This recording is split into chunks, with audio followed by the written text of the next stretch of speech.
I never thought I'd see his name again. I was reviewing the children's school registration forms when my phone lit up with a number I'd deleted years ago. Dad flashed across the screen like an unwelcome ghost from my past. The same man who made me sleep in the garage for 3 years now wanted something from me, and I knew exactly what it was. It was a Tuesday morning, unseasonably warm for April. Sunlight streamed through the kitchen windows of my small apartment as I sorted through paperwork for Ethan and Zoe's upcoming school year. Single motherhood wasn't easy, but we were making it work, one day at a time. Before we jump back in, tell us where you're tuning in from, and if this story touches you, make sure you're subscribed, because tomorrow I've saved something extra special for you. When the phone rang, I almost didn't answer. Unknown numbers usually meant bill collectors or my ex with another excuse for the missed child support. But something, curiosity, maybe, made me pick up. Hello? My voice was guarded, professional. The voice that answered was anything but. Vanessa? It's your father. 10 years. 10 years since I'd heard that voice. Since I'd walked out of that house at 18. With nothing but a duffel bag and a determination to never look back. His voice was older now, raspier, but still carried that authoritative tone that used to make me shrink whenever it rose above a whisper. I said nothing, waiting. The silence stretched between us like a physical thing. Vanessa, are you there? He sounded uncertain, almost vulnerable. An act, surely. I'm here. 2 words, neutral. Giving nothing away. I need to talk to you. It's important. A pause. It's about the old property, the lake house. Of course it was. What else would make him reach out after all this time? Not to apologize for the years I spent sleeping on a cot in our uninsulated garage while my younger brother Thomas enjoyed a spacious bedroom. Not to acknowledge how he'd forgotten my birthdays and graduations. Not to explain why he'd told everyone in our small town that I was difficult when I was just a quiet kid who preferred books to his hunting trips with Thomas. What about it? I kept my tone even, betraying nothing of the sudden acceleration of my pulse. There's been some kind of mistake. The county says, they say there's development planned. That someone bought up all the surrounding acreage. They're saying we might have to sell. I glanced down at my laptop screen where I'd been reviewing the property holdings of Nightingale Preservations LLC, my conservation company that had quietly acquired every parcel around Lake Aurora over the past 5 years, including the land surrounding my father's house. That's not a mistake, I said finally. What do you mean? His voice sharpened, a flash of the old authority. Of course it is. That land's been in our family for generations. Nobody can force us to sell. I closed my laptop, not wanting my children to see what I was researching if they wandered in from their morning cartoons. Actually, they can. If the owner of all the surrounding property wants to proceed with conservation efforts. Another silence, longer this time. I could almost hear him putting it together. Vanessa, he said slowly, what have you done? What had I done? I'd worked night shifts at the hospital for 8 years while getting my environmental science degree. I'd saved every penny, lived in a studio apartment with my 2 kids after the divorce. I'd leveraged a small inheritance from my maternal grandmother into the seed money for Nightingale Preservations, named for my mother's maiden name. I'd worked tirelessly to build a company dedicated to protecting natural habitats from overdevelopment. And yes, I'd systematically purchased every parcel of land surrounding my father's property over the last 5 years. Patiently, quietly, using my mother's maiden name and investors who had no idea of my personal connection. Conservation, I answered simply. I'm doing conservation work. This is about the past, isn't it? His voice hardened. You're still upset about... I need to go. I cut him off. My children need breakfast before school. Wait. There was panic in his voice now. We need to talk about this. Your brother just moved back with his wife. This is his inheritance too. My brother Thomas, the golden child. The one who got the bedroom with the bay window while I shivered on a military surplus cot next to the lawnmower and rusting tools. The one whose college was paid for while I was told there was no money for girls' education when I earned a full scholarship. You can email me if you want to discuss the conservation project. I recited my work address mechanically. Project? This is our home. His voice cracked, and for a moment, just a moment, I felt a flicker of something. Not sympathy, exactly. Recognition, maybe. Of what it feels like when the ground shifts beneath your feet. I knew that feeling intimately. I'd experienced it at 13 when my mother died, and my father remarried within months. I felt it again when his new wife made it clear there wasn't room for me in their new family, and my father chose the path of least resistance, relegating me to the garage to give the boy his space. Nightingale Preservations will be making fair market offers to all property owners in the affected area, I said, falling back on corporate language. You'll be contacted by our acquisitions team. Vanessa, please, we're family. The word hung in the air between us. Family. As if a shared bloodline erased everything else. Goodbye, Dad. I ended the call and set the phone down carefully, like it might bite if handled roughly. My hands weren't shaking. I'd expected them to shake, but they were perfectly steady as I returned to making breakfast for my children. Mom? Who was that? Ethan appeared in the doorway, 7 years old and already too perceptive. Just work, sweetie, I said, forcing a smile. How do pancakes sound? As I mixed batter and heated the griddle, my mind kept returning to Lake Aurora. The crystalline waters where I'd learned to swim. The tall pines where I'd built secret forts. The stars reflected on the still surface at night, visible from the small garage window that had been my only connection to beauty during those 3 dark years. Lake Aurora was special, one of the last undeveloped lakes in the county, which is why I'd created Nightingale Preservations in the first place. To protect places like this from being carved up into vacation homes and tourist traps. At least that's what I told myself, but the truth was more complicated. I hadn't just chosen Lake Aurora because it was ecologically valuable. I'd chosen it because it was personal, because part of me had always known this day would come, when my father would realize that his forgotten daughter now held the power to determine the fate of his precious lakefront property. My phone buzzed, with a text. Unknown number, but I knew who it was. This isn't over. We need to talk. I'm coming to your office tomorrow. I slipped the phone into my pocket without responding. Let him come. Let him see what the girl from the garage had become. Couldn't focus on anything after the call.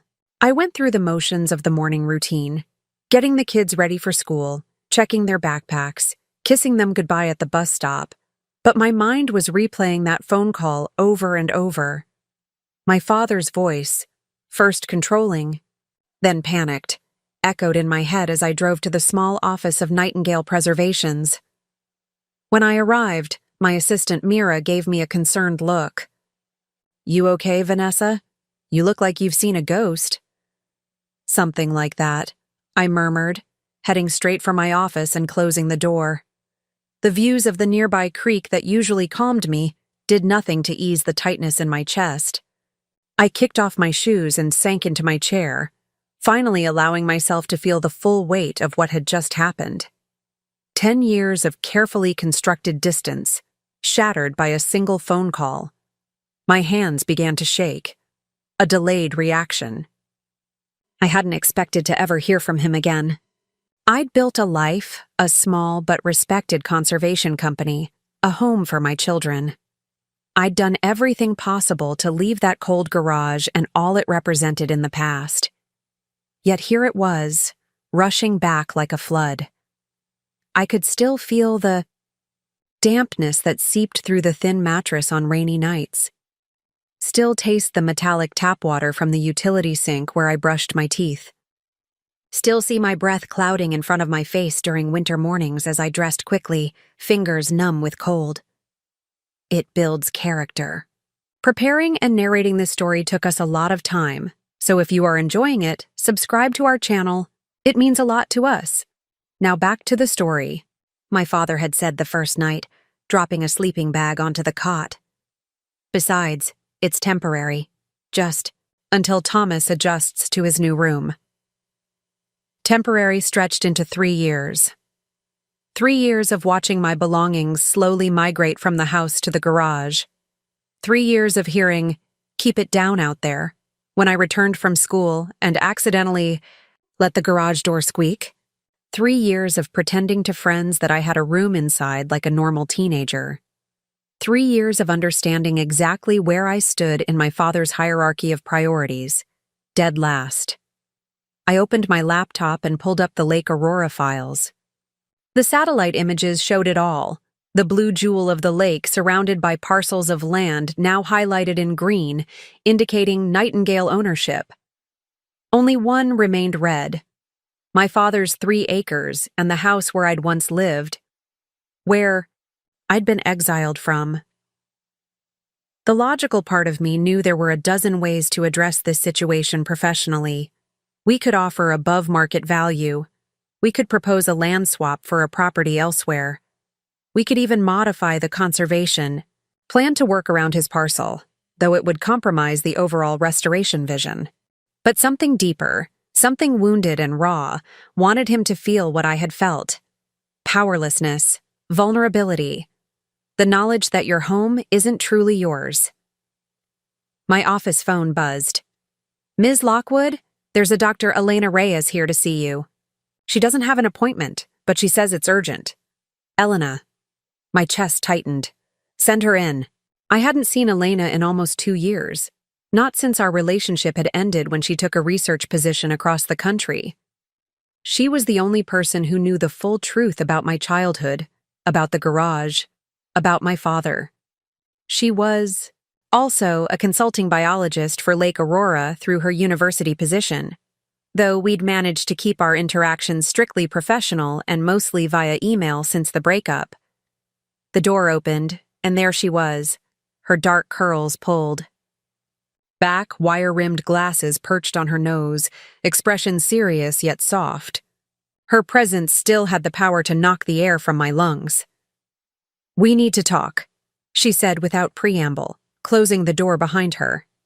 "If this is about the wetlands assessment, it's about Robert Lockwood suddenly showing interest in the Lake Aurora conservation efforts," she cut me off, dropping a folder on my desk. "Your father called my department this morning. He's trying to organize opposition to the preservation project." I stared at her. "There's no real opposition to organize. He's the only holdout. He doesn't know that. He thinks there are others." She sat down uninvited. "He has no idea you're behind Nightingale, does he?" I shook my head slightly. "Not until today. And even now, he might not have put it all together." Elena's eyes softened with something dangerous. Compassion, maybe. Understanding. The last things I needed right now. "Vanessa, what are you doing?" "When you started this project, you said it was about preserving a critical watershed and protecting endangered wildlife. You said nothing about it being on your father's doorstep." "It's not about him," I insisted too quickly. "Lake Aurora is perfect for this project. The ecosystem, the biodiversity, the undisturbed shoreline." Stop. Just one word, but it silenced me instantly. Elena had always been able to see through my defenses. "When were you going to tell me that this whole project is within walking distance of where you grew up, where they made you sleep in that garage?" The direct mention of the garage felt like a physical blow. Nobody talked about it. Not even me. "It's irrelevant," I said, my voice tight. "This is about conservation." "Is it?" Elena leaned forward. "Because from where I'm sitting, it looks an awful lot like revenge. You don't understand. I understand perfectly." Her voice was gentle now, which somehow made it worse.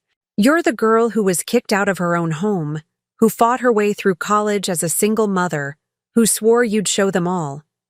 And now you have the power to take everything from the man who hurt you most, I looked away, unable to meet her gaze. The project has scientific merit. I'm sure it does. You're too smart to pursue something that doesn't. She opened the folder she'd brought, pushing a document toward me. But there are 50 other wetlands within a 100-mile radius that would benefit just as much from protection. This isn't about science, Vanessa. It's about that garage. The silence stretched between us, heavy with unspoken truths. He called me, I finally admitted. Today, after 10 years of nothing, he called because he needs something. Elena's expression softened further. And how did that make you feel? The professional mask I'd worn slipped. Vindicated, I whispered. Angry, satisfied, sick. I ran a hand over my face. All of it, all at once. She nodded, unsurprised. And what are you going to do now? I stared at the conservation plans on my desk, at the areas marked for restoration and protection, including the shoreline where my father's house stood. I don't know, I admitted. But he's coming here tomorrow. He wants to talk. Elena stood, gathering her folder. Then I guess you have until tomorrow to decide what this is really about.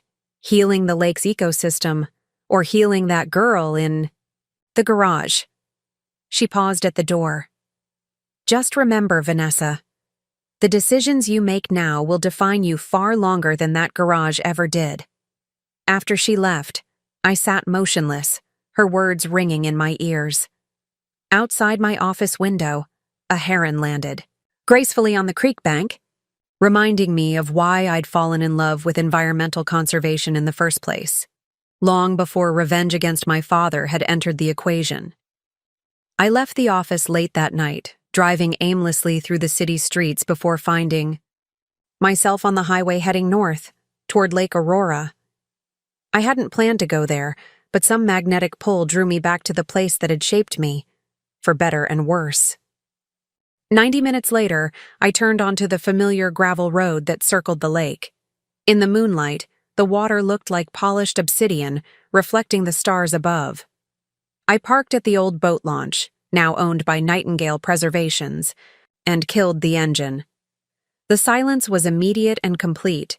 No traffic noise, no city hum, just frogs, the occasional splash of a fish, and my own breathing. I got out and walked to the edge of the water, letting memories wash over me. This spot, this exact spot, had been my sanctuary as a teenager. I'd come here to escape the humiliation of the garage, the coldness of my father's new family, the whispers at school. The lake never judged, never excluded, never made me feel unwelcome. My phone buzzed in my pocket. For a wild moment, I thought it might be my father again, but the screen showed a different name. Sarah Liu, my financial director. Sarah, it's late. What's going on? Sorry to bother you, Vanessa, but I thought you should know. Someone's been making inquiries about our Lake Aurora acquisitions. I tensed. What kind of inquiries? Detailed ones. Property records, purchase prices, holding companies. They've been contacting county officials, title companies, even some of our donors. My father? No. Sarah hesitated. A man named Thomas Lockwood. He identified himself as an interested party. Thomas, my brother, the golden child, now searching for information about the Lake Aurora project. The pieces clicked into place. My father must have called him after our conversation. They were working together. How much did they find out? Nothing they couldn't get from public records. The shell companies are secure. They can't trace them back to Nightingale yet, let alone to you personally. But they're digging, Vanessa. They know something's off about how all those properties were acquired by different entities within months of each other. I stared across the dark water, calculating. Thanks for the heads up.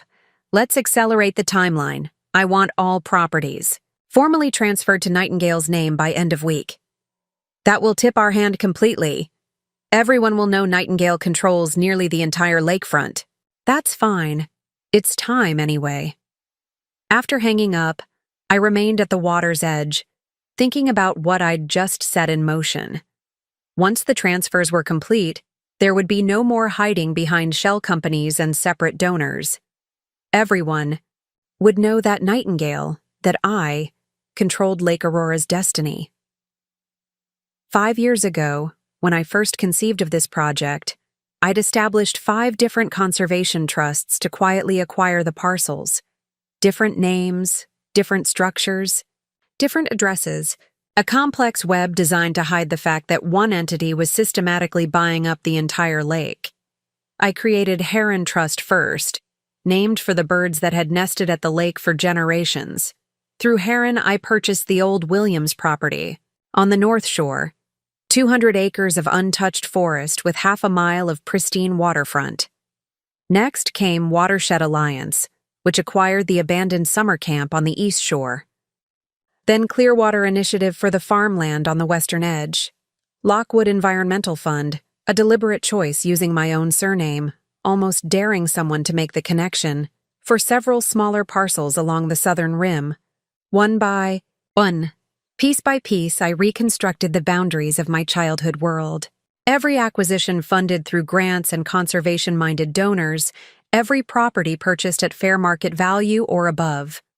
No strong arming, no underhanded tactics. Just science-based conservation, conducted methodically and legally. But Sarah was right. There was a pattern that an observant person might notice. And Thomas, for all his faults, had always been observant. My phone buzzed again, a text from an unknown number. "Vanessa, it's Thomas. We need to talk. Dad told me what's happening." I almost laughed. Of course he would find my number. Of course he would text instead of call. Thomas always preferred to have things in writing. I didn't respond. What was there to say? "Sorry, your inheritance is being threatened? Sorry the house you got to sleep in while I froze in the garage might be surrounded by protected wetlands? Sorry your father's poor treatment of me has come back to haunt him?" Instead, I pocketed my phone and walked along the shore, letting my feet find the familiar path. In the distance, barely visible in the darkness, stood my father's house, my childhood home. A single light burned in what had been the kitchen window. Was he there now, pacing the floor, planning his approach for tomorrow's meeting? Or was Thomas there too, the two of them strategizing how to stop the mysterious conservationist who threatened their legacy? They had no idea who they were really fighting against. I found myself at the edge of my father's property line. Just beyond the rusting fence stood the detached garage, my bedroom for 3 long years. In the moonlight, it looked smaller than I remembered. The windows were dark, the sliding door partially open. Had it always been so dilapidated? So obviously inadequate as a living space for a child? Movement caught my eye, a flashlight beam bobbing inside the garage. Someone was in there. I crouched instinctively, watching as the light swept across the interior space. The beam settled, illuminating a figure bent over something on the far wall. As my eyes adjusted, I realized it was my father. What was he doing in the garage at this hour? I crept closer, staying in the shadows. Through the partially open door, I could see him more clearly now. He was examining the far wall where I'd kept my makeshift desk, just a piece of plywood stretched across 2 plastic crates. He ran his hand over the wall, then tapped it in, several places before using a pocket knife to pry at something. With a soft crack, a small section of the wallboard came loose. He reached into the opening and withdrew something, holding it up to his flashlight. My breath caught. It was my mother's field journal, her naturalist's notebook filled with observations of Lake Aurora's ecosystem, sketches of local wildlife, and her passionate arguments for preserving the lake's delicate balance. I'd hidden it in that wall after her death, terrified my father and his new wife would throw it away with the rest of her clutter. I'd forgotten all about it when I left at 18, too eager to escape to remember the treasures I'd concealed. How did he know it was there? He turned the pages gently, his shoulders shaking slightly. Was he crying? Before I could process this, a car door slammed in the distance. The sound startled both of us. My father quickly tucking the journal inside his jacket and switching off his flashlight, me ducking deeper into the shadows as headlights swept across the property. A car pulled up to the main house, and Thomas emerged, his silhouette unmistakable even after all these years. "Dad?" he called out. "Where are you? I found something about those companies buying up the lake." I barely slept that night. The image of my father holding my mother's journal kept replaying in my mind. By dawn, I'd given up on rest and was already at my office, reviewing the lake. Aurora files with fresh eyes. The early morning light cast long shadows across my small office as I spread out the oldest documents: wildlife surveys from 5 years ago, initial wetland assessments, funding proposals. I traced the outline of the lake with my finger, remembering how I'd first pitched the project to potential donors. A pristine ecosystem with endangered species and critical watershed functions, I'd told them. The perfect example of why we need to protect our remaining natural habitats. I hadn't mentioned my personal connection. Hadn't told them that I'd learned to swim in those waters, that I'd cataloged wildflowers along its shore with my mother, that the tall pine on the north bank still had the remnants of a fort I'd built. When I was 10, I certainly hadn't told them about the garage. My assistant arrived at 7:30, surprised to find me already there. "You're in early, Ms. Lockwood," she said, setting a coffee on my desk. "Big day," I replied, not looking up from the maps. "Can you pull all the ownership records for the Lake Aurora properties? I want everything in one file before my 10 a.m. Your 10 a.m. isn't on the calendar," she noted, checking her tablet. "It's a personal meeting. My father." She paused, clearly surprised. In 3 years working for me, I'd never once mentioned my father. "I'll have the files ready. Anything else?" "Call Sarah. I want her here for the meeting too."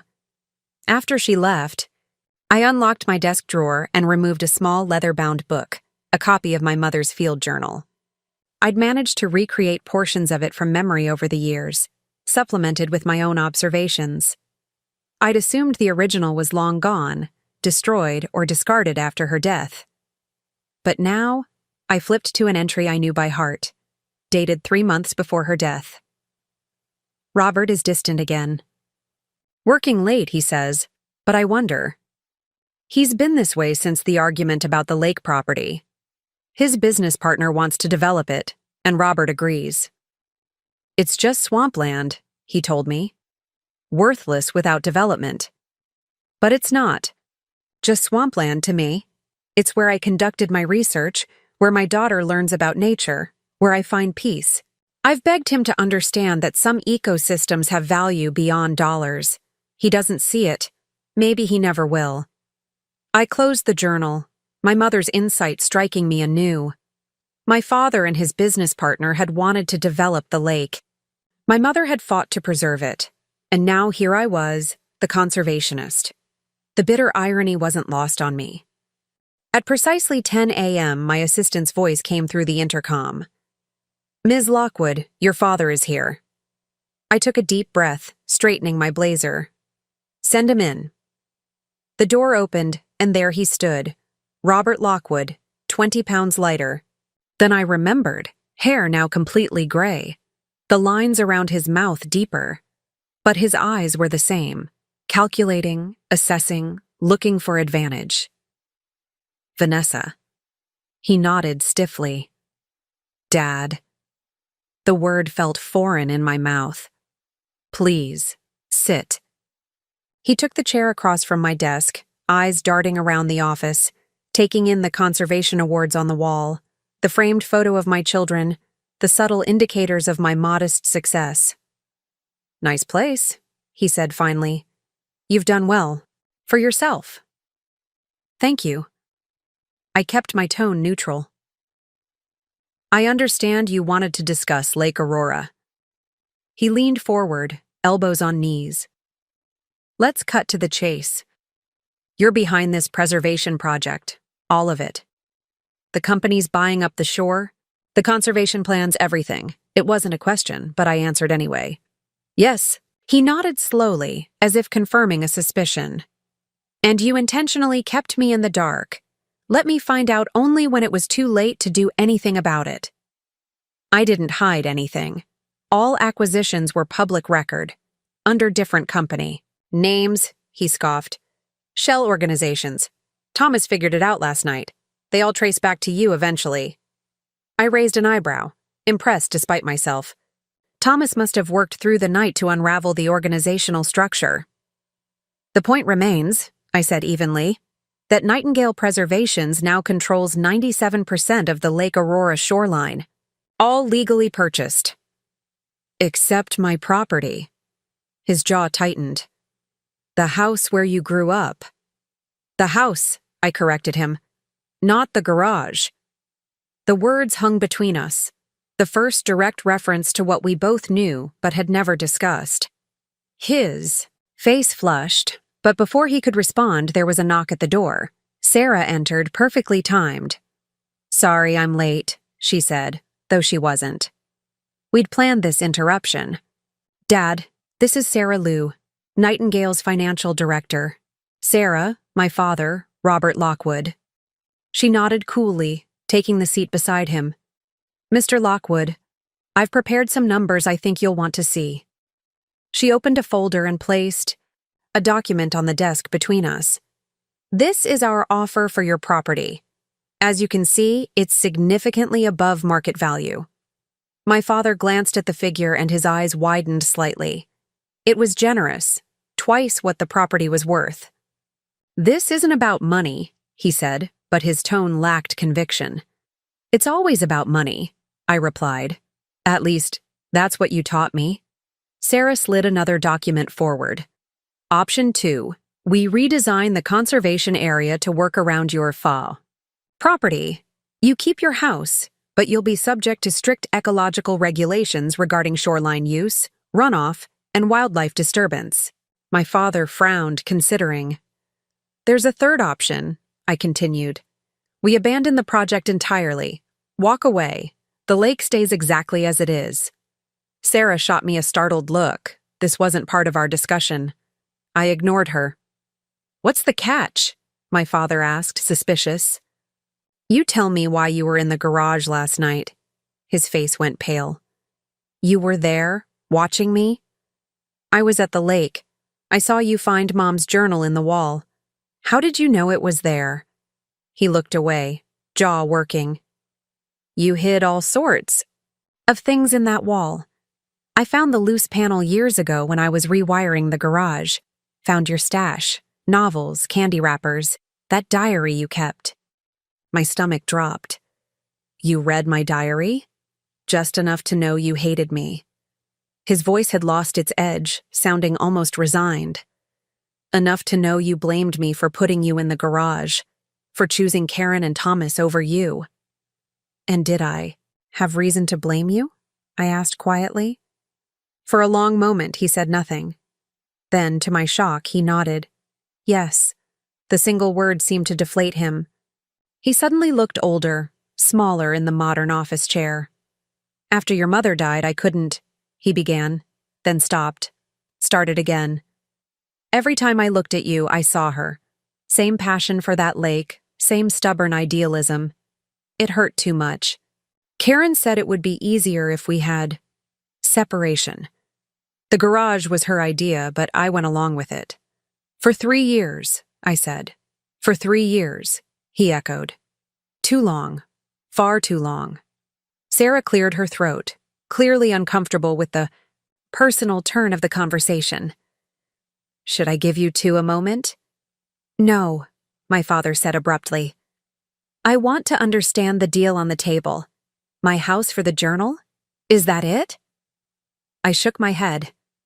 The journal is mine. Mom wanted me to have it. I want to know why you care about it now, after all these years. He reached into his jacket and pulled it out. The worn leather notebook with my mother's flowing script. In the office light, the pages seemed to glow with an inner life. Because it was the only thing I had left of her. he said simply. Of who she was before the arguments, before I stopped listening. The pattern of the past stretched between us, decades of hurt and misunderstanding condensed into this single moment. And for the first time, I wondered if there might be more to the story than I had allowed myself to see. Before the arguments, I repeated, the words hanging in the air between us. Before you stopped listening to her about the lake? My father flinched, his fingers closing around the journal. It wasn't that simple, Vanessa. It seemed pretty simple to me at 13. Mom dies, you remarry within months, and suddenly I'm sleeping next to the lawnmower while your new wife redecorates my bedroom for her son. Sarah shifted uncomfortably in her chair. I really should give you two some privacy for this. Stay, I said firmly. This conversation needed a witness, someone who would remember what was said when doubt inevitably crept back in later. You're here as Nightingale's financial director. This affects the project. My father's eyes narrowed. Is that what this is really about? The project? Or is it about punishing me? The question hit closer to home than I wanted to admit. Until yesterday, I would have quickly denied any personal motivation. Lake Aurora was an ecologically significant wetland habitat, nothing more. But seeing him in the garage, holding my mother's journal, had shaken that certainty. Why don't you tell me what it's about? I countered. You're the one who came here after 10 years of silence. What do you really want? He set the journal on the desk between us, his hand trembling, slightly.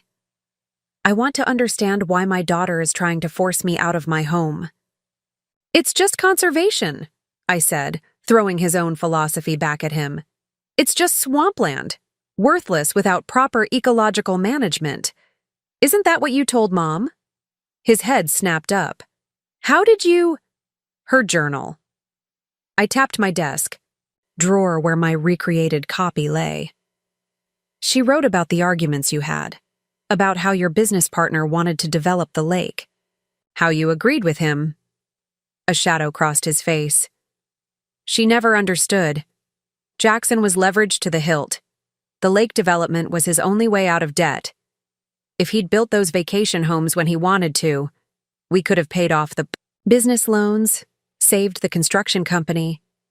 But your mother— He shook his head.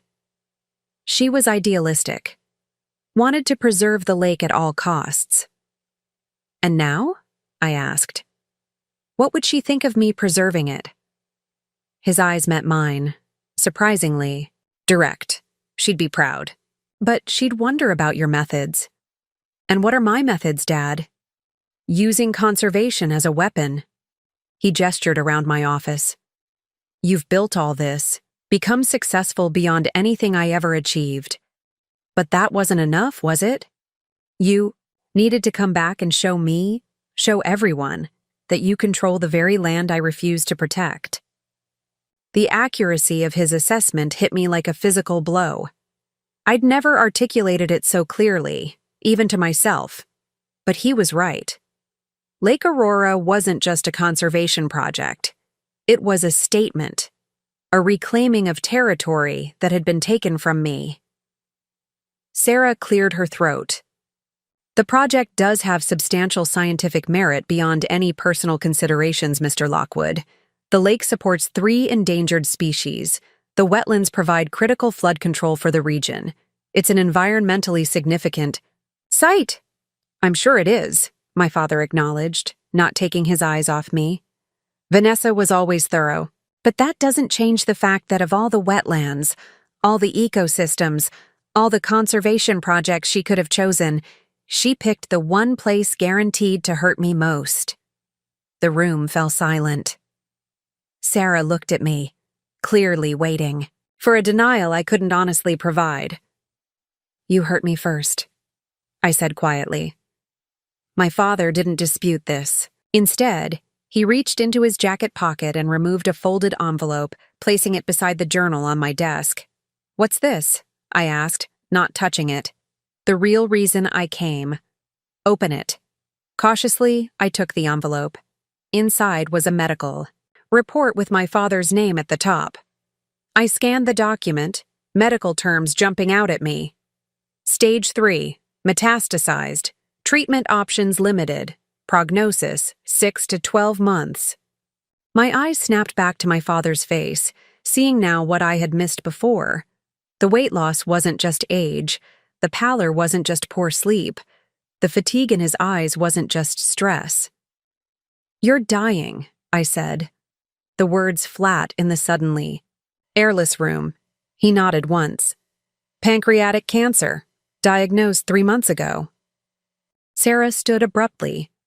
"I'll give you some privacy," she said, and this time I didn't stop her. She gathered her papers and left, closing the door softly behind her.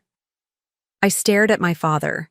This man I had spent a decade hating, now transformed into something else, something mortal, vulnerable, finite.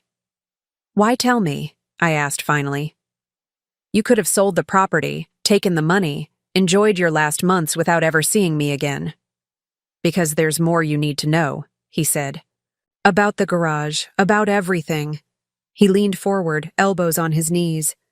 "After your mother died, I fell apart. The drinking, the hasty marriage to Karen, those were symptoms, not solutions. I was drowning, Vanessa. And then one night, I went to the lake, read your mother's final journal entries about how I'd betrayed her vision, nearly drove my truck into the water in despair. I remembered finding him passed out on the shore that night, the truck's wheels just feet from the water's edge. The doctors called it a breakdown," he continued. "Said I needed to create a stable environment at home. Karen was afraid, not just for herself and Thomas, but for you. You were so much like your mother, so passionate about the lake. She thought, you'd be better off separate." My hands gripped the armrests of my chair. "What are you saying?" The garage wasn't just Karen's idea. It was the therapist's suggestion, too.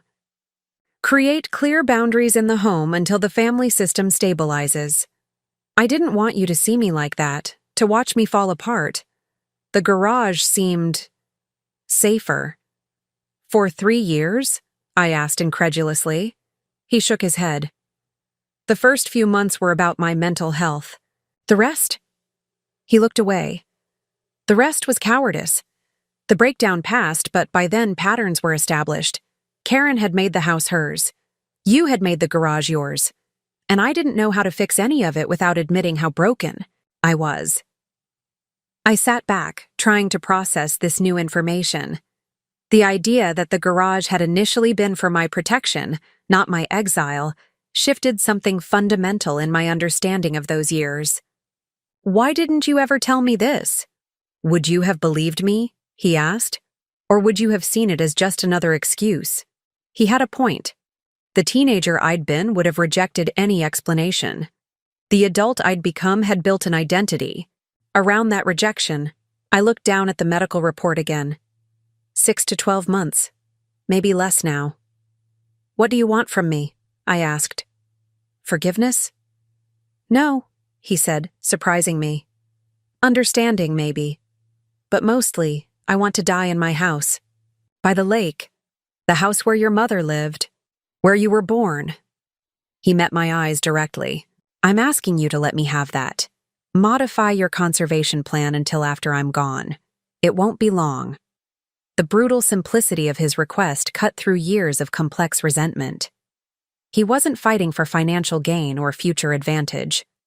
He was fighting for the right to end his life in the place it had meaning. I looked at the journal still lying on the desk between us. My mother's passionate defense of Lake Aurora captured in her neat handwriting. What would she advise me to do now? Preserve the ecosystem at all costs? Or recognize that sometimes conservation must account for human needs too? In that moment, with the sunlight streaming through my office windows and my father's mortality laid bare before me, everything shifted. The past remained unchanged, but my perception of it, the meaning I had assigned to each painful memory, suddenly seemed incomplete, a child's understanding of adult complexities. I picked up my mother's journal, feeling its worn leather cover beneath my fingertips. The pages still held her scent somehow. Wildflowers and lake water, the essence of who she'd been. "I need time to think," I said finally, neither accepting nor rejecting his request. My father nodded, looking relieved even at this non-commitment. "That's fair. You can stay in the city? I'll need a day or two." "I'm at the Lakeview Inn, room 312. He stood slowly, his movements careful in a way I hadn't noticed before. "Thomas doesn't know about the diagnosis. No one does, except my doctors. I'd appreciate if you kept it that way for now." I nodded, slightly surprised he'd trust me with this confidence. "I'll walk you out." We moved through the office in silence, passing curious staff who tried not to stare. I could only imagine what they were thinking. The mysterious father of the boss, appearing after years with no mention. At the elevator, my father hesitated, then pulled something else from his pocket. A small key. "For the trunk in the garage," he explained. "There's more of your mother's things in there. Research notes she made about the lake's ecosystem. Some photos, things she wanted you to have that I kept from you." I took the key, feeling a complex surge of emotions. Anger at what had been withheld, gratitude for its return now, confusion over how to process any of it. "Why now?" I asked. "Why not years ago?" His eyes, so like mine, I suddenly realized, met mine directly. "Because I was selfish. Because I wanted to keep her memory to myself. Because I thought I had time to find the right moment." He shrugged slightly. "All the worst reasons." The elevator arrived, and he stepped in, turning to face me as the doors began to close. "Whatever you decide about the property, Vanessa, I hope someday you can forgive me, not for my sake, but for yours." The doors shut before I could respond, leaving me standing there, key in one hand, journal in the other, feeling strangely unmoored. Back in my office, I closed the door and leaned against it, trying to sort through the tangled mess of revelations. The garage had started as protection, not punishment. My father had been unwell, not just cruel. My mother's conservation work was more extensive than I'd realized. None of it erased the cold nights, the isolation, the years of feeling unwanted in my own home. But it complicated the narrative I'd built my adult life around, the story of a callous father who discarded his daughter without a second thought. I returned to my desk and called Sarah back in. "Are you all right?" she asked, studying my face with concern. "I need you to examine our options," I said, ignoring her question. "What happens to the Lake Aurora project if we leave my father's parcel untouched? Not just working around it, leaving it completely independent." She frowned, professional concern overtaking personal. "We'd need to reconfigure the entire central buffer zone. The wildlife corridor would have to be relocated to the North Shore, which means reconfiguring the restoration plan, the educational trails, the monitoring stations. It's possible, but it would delay implementation by at least 6 months and add considerable cost." "How much?" "Preliminary estimate? 50 to 70,000. Plus lost grant opportunities if we miss the seasonal planting window." I nodded, absorbing this. "And what if we delay the entire project by a year? Keep the current design but push the timeline?" Sarah's eyebrows shot up. "A year? The funding implications would be substantial. We'd risk losing our foundation grants. Our permits would need renewal, and the landowners who sold to us with conservation easements might question our commitment. Could we overcome those challenges?" "Of course, but we've spent months building credibility with these stakeholders. Starting over means new applications, new relationship building. Honestly, Vanessa, what's going on? This morning we were accelerating. The timeline? And now you're talking about a year's delay?" I set the journal on my desk, staring at my mother's handwriting on its cover. "My father is dying. Pancreatic cancer.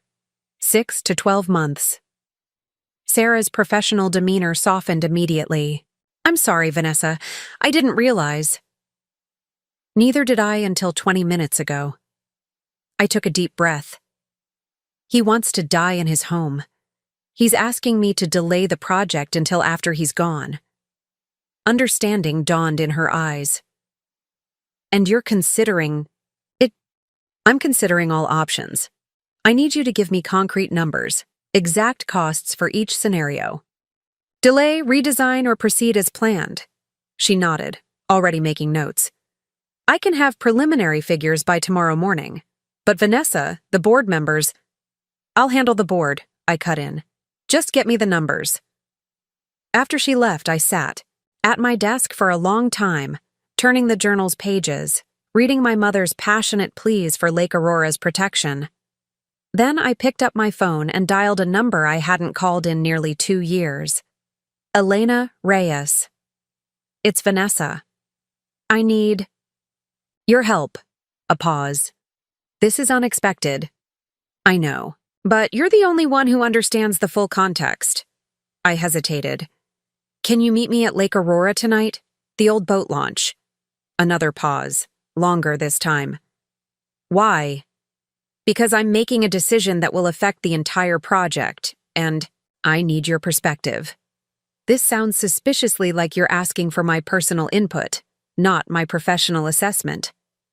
Maybe I am, she sighed, but I could hear the rustle of papers, the sound of her clearing her schedule. 6 o'clock. Don't be late. I spent the rest of the afternoon reviewing the Lake Aurora files with new eyes. The species inventories, the wetland delineations, the restoration plans. All of it seemed different now, colored by the new understanding of my connection to this place. At 5, I left the office and drove north toward the lake, stopping to pick up dinner from the small vegetarian cafe where Elena and I had often eaten during our relationship. The owner recognized me, raising an eyebrow at the 2 orders but saying nothing. The boat launch was empty when I arrived, the evening sun casting long shadows across the water. I spread a blanket on the worn wooden dock and set out the food, feeling oddly nervous. Elena arrived precisely at 6, her hybrid car crunching on. The gravel. She approached cautiously, eyeing the picnic setup with suspicion. This isn't a date, Vanessa, she said by way of greeting. It's dinner. I thought we might be here a while. I gestured to the space beside me. Your favorite. Mushroom risotto from Mira's. She sat, still wary, but accepted the container. So, what's changed since yesterday? I told her everything. My father's visit, his medical diagnosis, the truth, about the garage, the revelation about my mother's comprehensive research on Lake Aurora. Elena listened without interrupting, her expression shifting from skepticism to something more complex. That's a lot to process, she said when I finished. Tell me about it.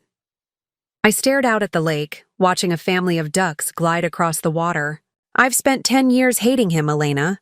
Built my whole identity around proving him wrong about the lake, about conservation, about me. And now? Now it's more complicated, she finished for me. But Vanessa, this new information doesn't invalidate your experience. Whatever his reasons, you still spent 3 years in that garage. You were still a child who felt abandoned. I nodded, grateful for her understanding. The question is what I do now. Sarah's running the numbers on delaying or redesigning the project. But I need your opinion on something else. Elena set her food aside, giving me her full attention. Mother fought to preserve this lake, I said quietly. She argued with my father and his business partner about protecting it, and I've been carrying on that fight, but now I wonder if I've been doing it the right way. The gravel driveway crunched under my tires as I pulled up to the house, keeping my headlights off. I hadn't called ahead, wasn't even sure if anyone was home. Part of me hoped the place would be empty, allowing me to explore the garage without confrontation. No such luck.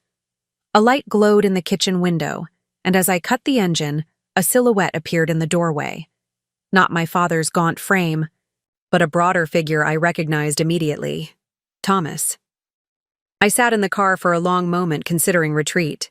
But the front door opened, spilling yellow light across the porch, and my brother stepped out, shielding his eyes to peer at my vehicle. "Who's there?" he called, his voice carrying across the yard. I opened the car door and stepped out. "It's me." Even in the dim light, I could see his posture stiffen. "Vanessa, what are you doing here?" "I need to check something in the garage," I said, walking toward him. "Dad gave me a key." He folded his arms, blocking the path to the side yard. "At 9 o'clock at night? Without calling first?" Up close, Thomas looked older than I'd expected. Lines around his eyes, his once athletic frame slightly softer. He'd been just a child when I left, barely 8. Now he was a man in his late 20s, with a wedding ring on his finger and a defensive posture that spoke volumes. "I didn't think I needed permission to visit the property I'm about to own," I said, immediately regretting the antagonism in my tone. His eyes flashed. "So that's how it's going to be? You disappear for a decade, then swoop in with some conservation scheme to take our home." "Your home," I corrected. "Never mine. I had the garage, remember?" Something shifted in his expression, not quite guilt, but recognition. "I was a kid, Vanessa. I didn't make that decision." "No, your mother did. And our father went along with it." We stood in stalemate, years of unspoken history stretching between us. Finally, Thomas sighed. "Dad's not here. He went to the city yesterday and hasn't come back. Mom left years ago, ran off with her personal trainer when I was in college." A hint of bitterness tinged his words. "It's just me and Julie here now." "Temporarily," I nodded, absorbing this information. "I'm not here to fight, Thomas. Dad gave me something that belongs to me, and I need to retrieve it." "In the garage?" "Yes." He studied me for a long moment, then stepped aside. "Fine, it's unlocked." I walked past him, following the familiar path around the house to the detached structure where I'd spent 3 formative years. The garage door was slightly ajar, just as it had been the night before when I'd watched my father retrieve the journal. "Do you need a light?" Thomas called, still standing on the porch. "I know my way around," I answered, pushing the door open. The interior was dark, but as my eyes adjusted, familiar shapes emerged from the shadows. The workbench along the back wall, the shelving units to the left, the empty space where my cot had once stood. Someone had finally organized the garden supplies that had always been scattered across the floor during my time here, arranging them neatly on metal shelving. I ran my hand along the wall, finding the light switch exactly where I remembered. The single bulb illuminated the space in harsh yellow light, casting long shadows across the concrete floor. The garage was cleaner now, more orderly, but essentially unchanged. The same cracks ran across the floor, the same water stains spread like a continent on the ceiling. The air still smelled of soil and fertilizer and forgotten dreams. I moved to the back wall, to the spot where I'd hidden the journal. The section my father had pried open was still loose, the small cavity behind it visible. But I wasn't interested in that hiding place now. I turned to the far corner, crouching to examine a large wooden trunk. It had been my mother's field equipment container, repurposed as my own secret storage when I discovered the lock was broken and could be jammed shut to look secure. The key fit perfectly, turning with a well-oiled click. I lifted the lid, surprised to find it wasn't filled with garden tools as it had been when I lived here. Instead, it contained carefully organized files and notebooks, decades of my mother's research on Lake Aurora. With trembling fingers, I removed the topmost folder. Inside were survey maps, handwritten species counts, water quality analyses from the years before my birth. Beneath it lay more files, all meticulously labeled in my mother's handwriting. Migratory bird patterns, amphibian habitats, native plant communities. This was her life's work, a comprehensive ecological study of Lake Aurora spanning decades. Work I had only glimpsed fragments of as a child, when she would take me on research adventures around the lake. Find what you were looking for? I looked up to see Thomas standing in the doorway, 2 mugs in his hands. Did you know about this? I asked, gesturing to the trunk. He frowned, stepping inside and offering me one of the mugs. Know about what? Mom's research. All of it. She documented everything about the lake's ecosystem. Years of work.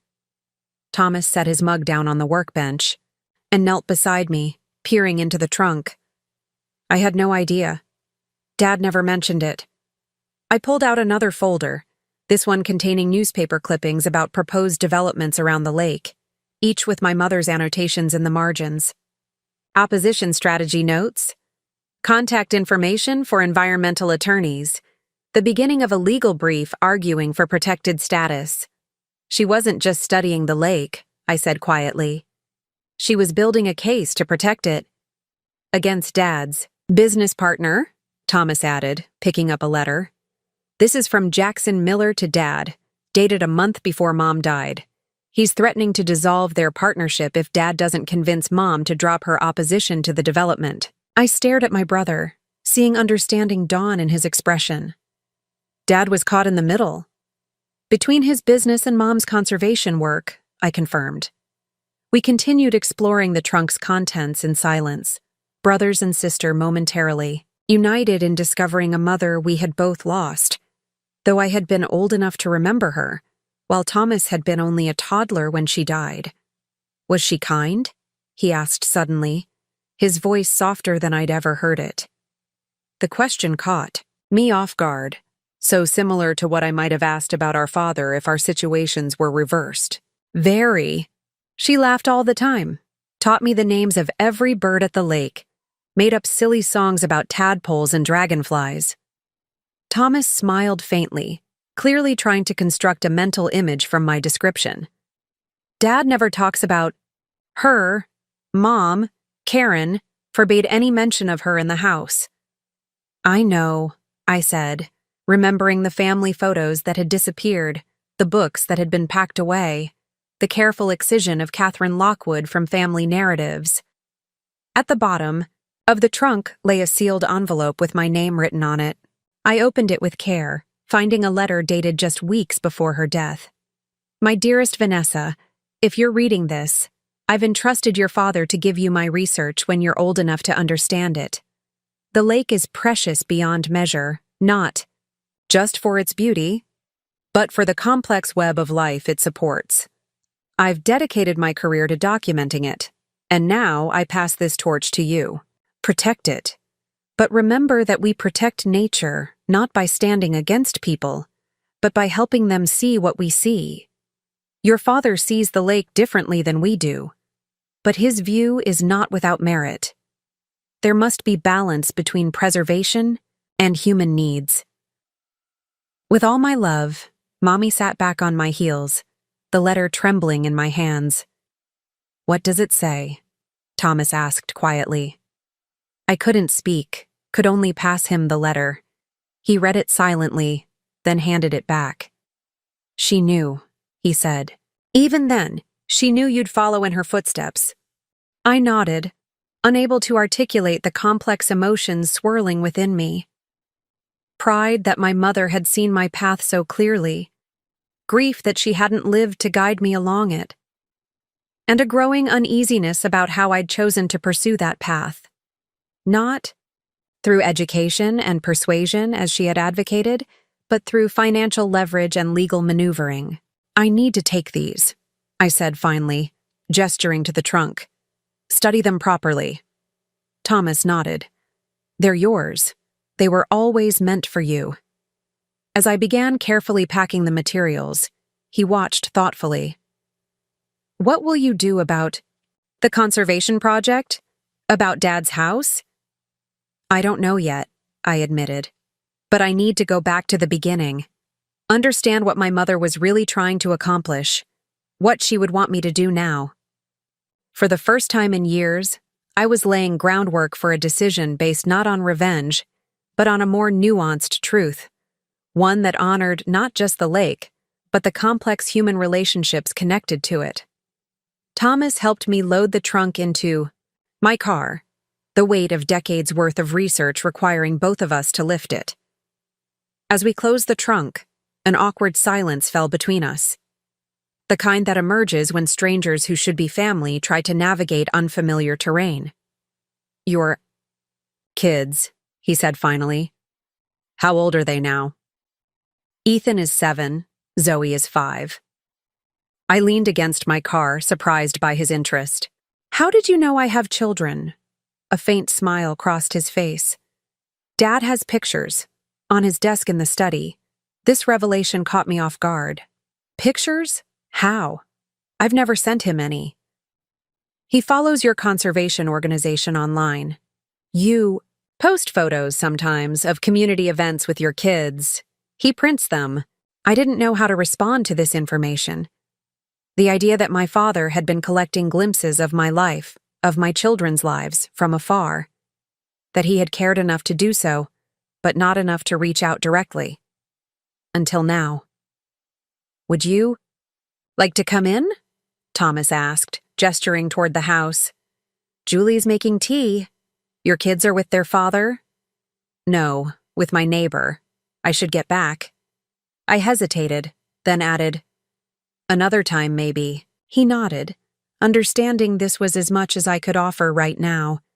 Vanessa, for what it's worth, I didn't know. About the garage? Not really. I was young, and they told me you preferred it. That you liked having your own space. I studied. My brother's face, the earnest expression, the hint of the little boy I barely knew beneath the adult features. You were a child, Thomas. It wasn't your fault. As I drove back to the city, my phone rang. Elena, did you find what you were looking for? She asked. We had parted at the lake after dinner, her encouraging me to visit the garage tonight rather, then waiting. More than I expected, I replied, and told her about the trunk, the research, the letter. This changes things, she said when I finished. Your mother was building a scientific and legal case for the lake's protection. You have the foundation for a much stronger conservation approach now. I know, but I also have her words telling. Me, that protection isn't about standing against people, but bringing them along. I'm not sure I've been doing that. What will you do? I don't know yet, I admitted, but I need to read through all her research first. Understand what she documented, what she was fighting for specifically. After hanging up, I drove the rest of the way in silence, my mind working through the implications of everything I'd learned. By the time I reached my apartment, it was past midnight. My neighbor Sandra was dozing on my couch, the TV playing. Quietly, they went to bed around 9, she whispered as I thanked her and walked her to the door. Ethan said to tell you he finished his library book and needs a new one. After she left, I checked on my children, standing in their doorway and watching their peaceful sleep. Ethan had kicked off his covers as usual, one arm flung dramatically over his head. Zoe was curled into a tight ball, clutching her stuffed otter. My heart swelled with love for them, these extensions of myself who had never known the pain of exile, who had always been at the center of my world rather than its periphery. I carried the first box of my mother's research into my small home office and began organizing the materials, too keyed up to sleep. The systematic approach she had taken impressed me. Seasonal surveys, water quality testing, species counts, all methodically documented over years. This wasn't just the work of an amateur nature enthusiast. This was professional-level ecological research. Around 2 a.m., my phone buzzed with a text from my father. Did you find the trunk? I should have given it to you years ago. I'm sorry. I stared at the message, uncertain how to respond. The simple acknowledgement of his wrongdoing was something I had never expected to receive. Before I could decide whether to answer, another text arrived. Whatever you decide about the property, I need you to know I'm proud of what you've built. The conservation work, the family, all of it. My fingers hovered over the keyboard. Finally, I typed, I found it. We'll talk tomorrow. Sleep eluded me that night. I lay in bed staring at the ceiling, my mind replaying the events of the past 2 days. The unexpected phone call from my father, the confrontation in my office, the revelation of his illness, the discovery of my mother's research, the trunk that should have been given to me years ago. The anticipation of tomorrow's decision weighed heavily on me. I could move forward with the conservation plan as designed, forcing my father to sell in his final months. I could delay the project entirely, waiting until after he was gone. Or I could find some middle path, one that honored both my mother's scientific legacy and her philosophical approach. At 6 a.m., I gave up on sleep and went back to the research materials. In a folder labeled Compromise Solutions, I found a proposal my mother had drafted shortly before her death. A plan that designated critical habitat areas for strict preservation, while allowing limited, environmentally sensitive human access in other zones. A balanced approach that recognized the lake belonged to both the ecosystem and the community. I was still studying it when Ethan padded into the room, rubbing his eyes sleepily. "Mommy, why are you up so early?" I pulled him onto my lap, breathing in the sweet scent of his hair. "I'm learning about the work your grandmother did. She was a scientist who studied the lake where I grew up." "The lake in the pictures?" he asked, pointing to a framed photo on my desk. One of the few I had of my mother and me at Lake Aurora, both of us laughing as we examined something in a tide pool. "That's right. She loved that lake very much, and she worked hard to protect it." "Just like you do with all the wetlands and forests," he said with the simple clarity of a child. "Just like that," I agreed, though the parallel wasn't quite so straightforward. My mother had sought protection through education and compromise. I had sought it through acquisition and control. By the time Zoe woke up and the morning routine began, breakfast made, clothes selected, backpacks packed, I had reached a tentative decision. Not one based on hurt or revenge or even strict ecological priorities, but one that attempted to honor all the complex threads of this situation. As I dropped the children at school, my phone buzzed with a text from Sarah. "Conservation Board. Called an emergency meeting. 10 a.m. today. They've heard rumors about project delays. Need you there." I texted back my confirmation, then called my father. "Can you meet me at the lake this afternoon?" I asked when he answered. "There's something I need to show you." "Of course," he replied, his voice rough with sleep or emotion. I couldn't tell. "Which?" "The old boat launch. 2 o'clock. I'll be there." As I drove to the Nightingale office, I felt an unfamiliar sense of calm. The anticipation of confrontation had been replaced by something else. The anticipation of resolution, perhaps, or at least the beginning of one. The board would not be happy with what I had to propose. My father might not be either. But for the first time since receiving his call 2 days ago, I felt I was acting not from the wounded place of the girl in the garage, but from the integrated wisdom of the woman I had become. A conservationist, a mother, a daughter who had finally found her mother's voice. The Nightingale Preservation's boardroom was already full when I arrived, the tension palpable. 7 board members sat around the oak table, their expressions ranging from concern to outright displeasure. At the head of the table, Jeffrey Winters, our chairman, checked his watch pointedly as I entered. "Vanessa, thank you for joining us," he said, his tone making it clear this was not a routine meeting. "We've called this emergency session because concerning information has come to our attention regarding Lake Aurora." I set my briefcase on the table, taking the empty seat at the opposite end from Jeffrey. "What information would that be?" "That you're considering delaying or significantly altering our flagship project," said Diane Rivera, our most vocal board member. "That there are personal considerations influencing conservation decisions. That your father owns the central property in question," added Malcolm Reed, "and you never disclosed this conflict of interest." I looked around the table, noting the mix of accusation and disappointment on faces that had, until now, shown me only respect and support.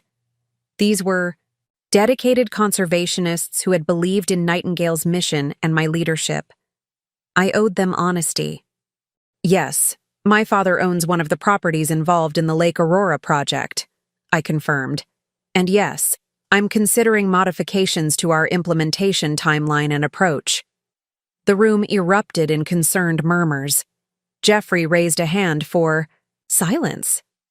Vanessa, you understand how this appears, he said gravely. You've directed significant organizational resources toward acquiring land around a property owned by your family. If this were to become public— The property is not owned by my family, I corrected. It's owned by my estranged father, whom I had not spoken to in a decade until 2 days ago. And the conservation value of Lake Aurora is scientifically indisputable, as our ecological assessments clearly demonstrate. Nevertheless, Diane pressed, there's a clear conflict of interest that you failed to disclose. That's true, I acknowledged. I should have recused myself from decisions specifically related to my father's property. That was an error in judgment on my part. Jeffrey leaned forward. There's more. We've received information that your father is attempting to organize opposition to our conservation efforts, that there may be a protracted legal battle ahead. I frowned. From whom did you receive this information? Jeffrey exchanged glances with Malcolm. An anonymous tip, followed by a more detailed letter from Jackson Miller. The name hit me like a physical blow. Jackson Miller, my father's former business partner, the developer who had wanted to build vacation homes around Lake Aurora 20 years ago. The man whose plans my mother had fought against. Jackson Miller has no connection to Lake Aurora anymore, I said carefully. His development company went bankrupt years ago. On the contrary, Malcolm said, sliding a folder across the table. Miller Properties has been very active recently. They've optioned several parcels just beyond our acquisition boundary, and they're claiming they have historical development rights that supersede our conservation easements. I opened the folder, scanning the documents inside. Dated just yesterday, they outlined a competing vision for Lake Aurora, a luxury eco-resort that would balance conservation with economic development. The professional proposal included architectural renderings, economic impact projections, and endorsements from local business leaders. This is a false narrative, I said, closing the folder. Miller is attempting to undermine our project because he's still bitter about his failed development plans decades ago, plans my mother successfully opposed on scientific grounds. Your mother? Diane asked, confusion evident in her voice. Catherine Lockwood was a field ecologist who documented Lake Aurora's ecosystem for years, I explained. She built the scientific case against Miller's original development. Her research is what initially inspired our current conservation efforts. This was a partial truth. While my mother's work had indeed provided the scientific foundation, I had chosen Lake Aurora specifically because of my personal connection. And yes, partly out of a desire to reclaim what had been taken from me. Regardless of the history, Jeffrey said, we have a current problem. Miller is petitioning the county to review our permits. He's claiming that your personal vendetta against your father is driving Nightingale's agenda, not legitimate conservation. Priorities. That's absurd, I protested, though the accusation contained just enough truth to sting. Is it? Malcolm asked quietly. You've never mentioned your family connection to this project in the 3 years we've been working on it. I took a deep breath, recognizing that defensiveness would only reinforce their suspicions. You're right. I should have been transparent about my personal connection to Lake Aurora from the beginning. But that connection doesn't invalidate the ecological importance of this ecosystem. I opened my briefcase and removed several folders, copies I'd made of my mother's most compelling research. This is the scientific documentation compiled by Catherine Lockwood over 2 decades. It establishes beyond any doubt the critical conservation value of Lake Aurora. This is the real foundation of our project, not personal motives. As the board members passed the materials around, studying the meticulously documented species, inventories, water quality analyses, and habitat maps. I continued. Jackson Miller opposed my mother's conservation efforts 20 years ago because they interfered with his development plans. He's doing the same thing now, attempting to create a false narrative about our motives to advance his own interests. Jeffrey studied me thoughtfully. Even if that's true, there's still the matter of your father's property and your relationship to him. The appearance of impropriety. My father is dying, I said quietly. Pancreatic cancer, terminal diagnosis. The room fell silent. He came to me to ask for time, to spend his final months in his home. I'm considering a modification to our implementation timeline to accommodate this request. Not because of sentimentality, but because it's the humane thing to do and it doesn't materially harm our conservation goals. Diane's expression softened slightly. Why didn't you tell us this immediately? Because I wanted to develop a revised implementation plan first, one that would address both the ecological and human considerations. I removed another document from my briefcase. This is that plan. I distributed copies of the proposal I'd stayed up much of the night developing, a phased approach that would begin immediate restoration work on all parcels, except the central zone around my father's property, which would be addressed in a second phase after his passing. This approach actually improves our methodology by allowing us to establish baseline data on the outer parcels before addressing the critical central habitat. It's scientifically sound and compassionate. The board members studied the proposal, their expressions gradually shifting from suspicion to consideration. And what about Miller's claims? Jeffrey asked. His competing proposal. I believe there's a simple way to address that, I replied. Full transparency. We disclose my connection to the property, we make my mother's research public, and we invite independent ecological assessment to validate our conservation priorities. As the board discussed the proposal among themselves, I felt a strange mixture of regret and relief. I should have been honest from the beginning about my personal connection to Lake Aurora, but now that the truth was out, I could approach the project with integrity rather than hidden motives.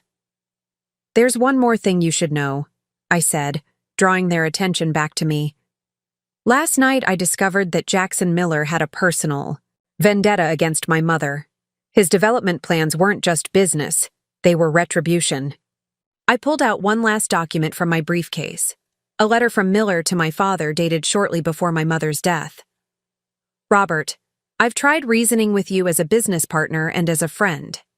Catherine's obstruction of the Lake Aurora. Development isn't just costing us money, it's personal humiliation. She rejected me before she met you, and now she's using this environmental crusade to sabotage my career. Either you control your wife, or our partnership is finished. And so are you in this community.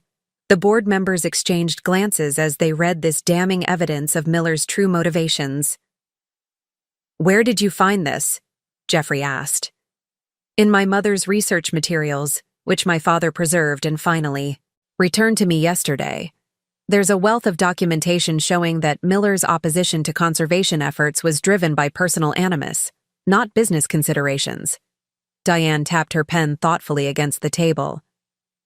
This casts his current opposition in a very different light. Precisely, I agreed. Miller isn't concerned about the conservation value of Lake Aurora or the integrity of our process. He's continuing a decades-old vendetta against my family. First my mother, now me. The mood in the room shifted palpably.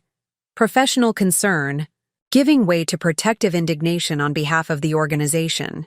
I move that we approve Vanessa's revised implementation plan, Diane said unexpectedly, with the condition that she recuse herself from decisions specifically regarding her father's property, and that we issue a full disclosure statement about the family connection and Miller's competing interests. The motion passed unanimously. As the meeting concluded, Jeffrey lingered behind while others filed out. You should have told us from the beginning, he said, his tone gentle rather than accusatory. I know, I acknowledged. I told myself it was irrelevant, that the scientific case was what mattered. But I was also protecting myself from questions. About my motives, he nodded thoughtfully. Your mother's research is exceptional. It stands on its own merits, regardless of your personal connection to the property. He gathered his papers, then added, Take care of your family business, Vanessa. We'll handle Miller. As I left the Nightingale offices, I felt lighter somehow. The false scenario that Miller had attempted to create, painting me as vengeful and the conservation project as personal rather than ecological, had collapsed under the weight of the truth. The truth was complex, certainly. My motives had never been purely scientific, but neither had they been purely personal.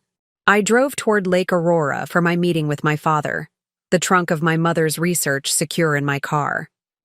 Miller's letter had revealed another layer to this story I hadn't known, that my mother's opposition to development had been cast as a personal betrayal rather than the professional ecological assessment it truly was, that my father had been caught between his business partner and his wife, facing financial ruin if he supported her conservation efforts.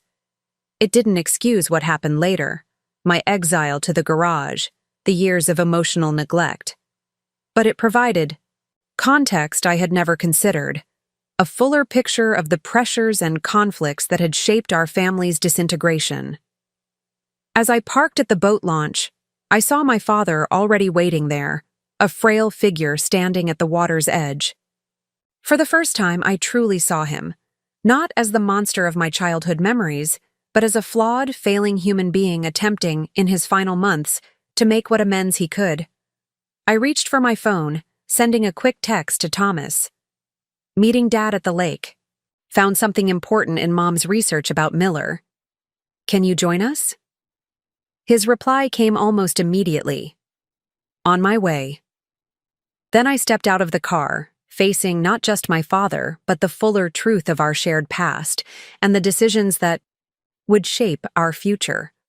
Both the human family I was reluctantly reconnecting with and the ecological family of Lake Aurora that had been my mother's legacy and was now mine to protect. My father turned as I approached, his hand instinctively, reaching to smooth his thinning hair, a gesture I remembered from childhood whenever he was nervous or uncertain. The afternoon sun cast a golden light across the lake, turning the water into a mirror that reflected the surrounding trees in perfect symmetry. You came, he said, relief evident in his voice. I said I would. I set my mother's research trunk on the weathered dock planks between us. I brought something you need to see. He eyed the trunk, recognition flashing across his face. Catherine's work. Yes, including a letter from Jackson Miller that explains a lot. I opened the trunk and handed him the letter we had discussed at the board meeting. Did you know about this? That his opposition to Mom's conservation efforts was personal? My father sank onto a nearby bench, reading the letter with a pained expression. I suspected, but I didn't know for certain until after she died. Jackson implied things, but nothing I could prove? He's back, I said, trying to undermine Nightingale's conservation project with the same false narrative, that it's driven by personal vendetta rather than ecological priorities. My father's head snapped up. He contacted you? Not me. Our board, trying to turn them against me by revealing our family connection and framing the entire project as my attempt at revenge. A complex emotion crossed my father's face. Anger, guilt, and something that looked surprisingly like protectiveness. That manipulative bastard. He's been waiting for an opportunity like this for years. You've stayed in touch with him? Not by choice. He moved away after your mother died and the development plans fell through. Came back about 5 years ago, bought the old Taylor property on the north side of the county. He's approached me several times about selling my land, said he was assembling investors for a new resort development. This was new information. The Taylor property borders Lake Aurora's watershed. If he's been planning a development there, it would impact the entire ecosystem, my father finished, surprising me with his grasp of the ecological implications. Catherine explained all that years ago, how water quality in the lake depends on the entire surrounding basin. I stared at him, reassessing yet again my understanding of this man. You listened to her research presentations? A faint smile touched his lips. I attended everyone. Sat in the back, didn't ask questions, but I never missed them. She was magnificent when she talked about this lake. Passionate, precise, persuasive. His smile faded. I just couldn't stand against Jackson. Not then. The business, our livelihood. But now Miller's trying to revive those development plans, I said, returning to the immediate threat, using our family situation as leverage to discredit Nightingale's conservation work. My father stood with effort, his illness evident in the careful way he moved. Then we need to stop him. Together. Together? He met my eyes directly. You have Catherine's research, the scientific foundation.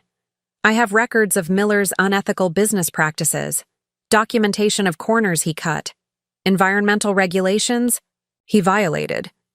I kept everything thinking someday it might be important. Why didn't you use it before? I asked. When Mom was fighting him? His gaze dropped to the worn planks of the dock. Because I was complicit in some of it. We were partners. His shady dealings benefited me too. He looked back up, steady now. But that doesn't matter anymore. I'm dying. Miller can't hurt me, now. But he can still hurt the lake. And you. The significance of what he was offering registered fully. My father was willing to incriminate himself, to tarnish his business reputation in his final months, to protect both the lake and me. It was perhaps the first truly selfless act I'd witnessed from him since my childhood. Before I could respond, the sound of gravel crunching announced another arrival. Thomas emerged from the tree line, slightly out of breath as if he'd hurried. Sorry, I'm late, he said, joining us on the dock. What's this about Miller? As my father explained the situation, I found myself watching them together. The dying man and his son, the golden child who had received all the attention I had been denied. But instead of the familiar resentment, I felt something unexpected. Empathy. Thomas had received a different kind of burden, the weight of being the favored one, the responsibility of meeting expectations I had been freed from by my very exclusion. My phone buzzed. A message from Elena. Board called. Miller showed up at their offices, demanding to meet with you. What do you want me to do? I showed the message to my father and Thomas. He's forcing a confrontation. My father's expression hardened with resolve. Let him. It's time he faced both of us. All three of us, Thomas corrected, his stance subtly shifting to one of solidarity beside me. In that moment, standing on the dock with the family I had fled and the lake I had returned to save, I felt a shift in the power dynamics that had defined my life. No longer was I the exiled daughter seeking revenge. I was a conservationist armed with scientific evidence, family testimony, and the moral authority of truth. Tell Elena to set up the meeting, I told my father and brother. Tomorrow morning, we'll end this once and for all. The Nightingale conference room felt too small for the tension it contained. Jackson Miller sat at one end of the table, expensively, dressed and exuding confidence despite the unexpectedness of my father's presence. Jeffrey and Diane represented the board, their expressions professionally neutral. Elena stood by the presentation screen, ready to display the evidence we had. Assembled overnight. This is highly irregular, Miller said, eyeing my father and Thomas with barely concealed irritation. I was expecting a private conversation with the board about Ms. Lockwood's conflict of interest. There's nothing irregular about family members. Attending a meeting about family property, I replied calmly. Especially when those family members have relevant information about your true motivations, Mr. Miller. His smile didn't reach his eyes. My motivations are simple. Ensuring that conservation decisions are made on scientific merit, not personal vendettas. Your failure to disclose your relationship to the central property owner represents a serious ethical breach. I've already addressed that issue with my board, I countered. What I find interesting is your sudden concern for Lake Aurora after 20 years of absence. Miller leaned back, affecting casualness. The ecological value of the lake has only recently been fully documented. As a responsible developer, I'm proposing a balanced approach that preserves critical habitat while allowing sustainable recreational access. My father made a sound somewhere between a laugh and a cough. Come off it, Jackson. You've never cared about ecological value a day in your life. Miller's expression hardened.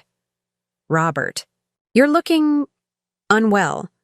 Perhaps this meeting is too taxing for someone in your condition. The casual cruelty of the remark sent a ripple of discomfort through the room. Even Jeffrey, who had been maintaining professional distance, frowned at Miller's tone. My health is irrelevant, my father replied evenly. What matters is that you're using the same playbook you did 20 years ago, undermining legitimate conservation efforts for personal gain and vendetta. Vendetta? Miller laughed dismissively. That's a strong word for a simple business disagreement. Is it? I nodded to Elena, who displayed the letter from Miller to my father on the screen. This doesn't read like a business disagreement to me. It reads like a man resentful that my mother rejected him romantically and then professionally. Miller's face flushed as his own words appeared enlarged before the group. Catherine's obstruction of the Lake Aurora development isn't just costing us money, it's personal humiliation. She rejected me before she met you, and now she's using this environmental crusade to sabotage my career. The room fell silent as everyone read the damning evidence. Ancient history, Miller said finally, his voice tight. Taken out of context. There's more context, Thomas said, speaking for the first time.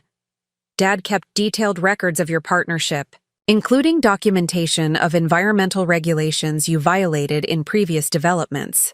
Elena advanced to the next slide, copies of internal memos detailing contaminated soil that had been illegally disposed of, wetlands filled without permits, water quality reports that had been falsified.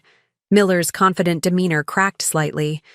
Those are unsubstantiated allegations from decades ago. The statute of limitations may have expired for legal prosecution, I interjected, but not for ethical judgment. The board isn't deciding whether to press charges. They're deciding whose assessment of Lake Aurora's value to trust, yours or Nightingale's. Jeffrey leaned forward, his gaze fixed on Miller. Mr. Miller, when you approached us with concerns about Ms. Lockwood's objectivity, you presented yourself as motivated solely by conservation best practices. This evidence suggests otherwise. This is a coordinated attack, Miller protested, his voice rising. They're trying to destroy my reputation to advance their own agenda. An interesting accusation, Diane observed. Considering that's exactly what you attempted to do to Ms. Lockwood, Miller turned to me, anger replacing his professional mask. You think you've won? That lake has been my focus for 20 years. I've waited, planned, assembled investors. Your little conservation group doesn't have the resources to fight me. If I contest every permit, challenge every assessment. It was the admission we had been waiting for, confirmation that his sudden interest in balanced development was merely a continuation of a decades-long obsession.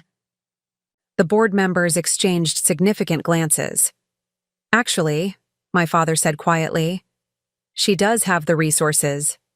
He nodded to Elena, who displayed the final document, my mother's will, recently discovered among her research papers.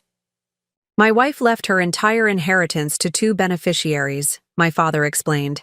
Half to our daughter for her education and future security. The other half to establish a trust for Lake Aurora's protection, to be activated when Vanessa completed. Her environmental science education. I stared at him, stunned. What inheritance? You never told me. Catherine's family had old money, my father said, his gaze not leaving Miller's increasingly pale face.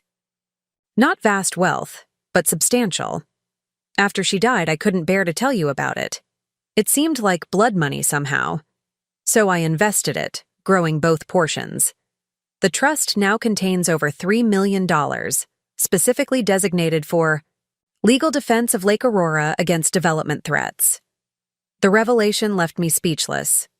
All these years, I had struggled financially, worked multiple jobs to put myself through college, scrimped to launch Nightingale, while a substantial inheritance had been waiting, unknown to me. You kept this from me? I finally managed, my voice barely above a whisper. One more failing among many, my father acknowledged, genuine regret in his eyes. But the trust is legally yours to control now, and just in time, it seems. Miller stood abruptly, gathering his papers. This meeting is over. You'll be hearing from my attorneys. As he stormed out, the weight of everything I had just learned settled over me. Not just the inheritance that had been withheld, but the realization that my mother had foreseen this fight and prepared for it, arming me for a battle she wouldn't live to witness. Jeffrey broke the stunned silence. Well, that was unexpected. Welcome to my family, I said softly, still processing the magnitude of the revelation. We specialize in the unexpected. After the meeting, my father asked if we could speak privately. We sat in my small office, the afternoon sun casting long shadows across the awards and certificates on the wall. Achievements earned through years of determination and sacrifice I now knew could have been easier. Why? I asked simply. Why keep the inheritance from me? He looked down at his hands, liver spots prominent against pale skin. At first, it was grief. I couldn't bear to discuss anything related to Catherine's arrangements. Then, after I remarried, Karen had opinions about the money. She didn't want me to have it, I guessed. She wanted it for her son. He met my eyes directly. I refused.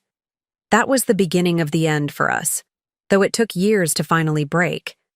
But by then, patterns were established. You were in the garage, communication was broken, and shame kept me silent. And what about my mother's conservation trust? Did you tell anyone about that? No one except the attorney who managed it. I honored that part of her will absolutely. Never touched a penny of it. It's been growing, waiting for you to claim it. He paused. Catherine knew you'd follow in her footsteps. She saw it in you, even when you were small. I tried to reconcile this information with the narrative I'd constructed over the years.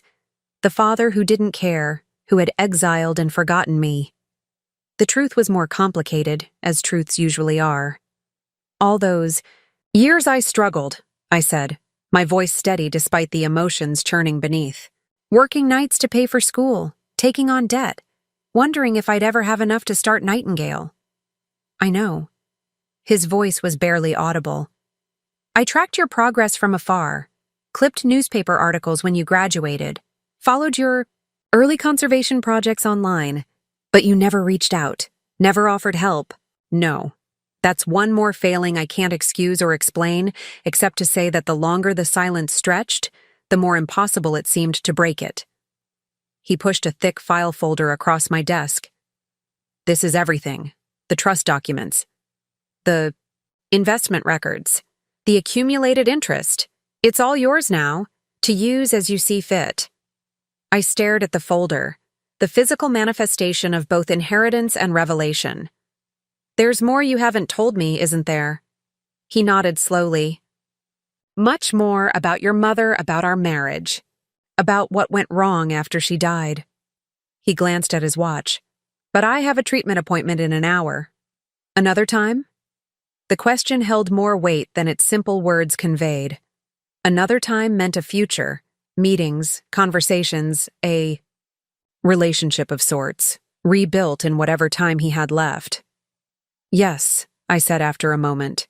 Another time. As I watched him leave, moving carefully with the deliberate pace of the seriously ill, I opened the folder.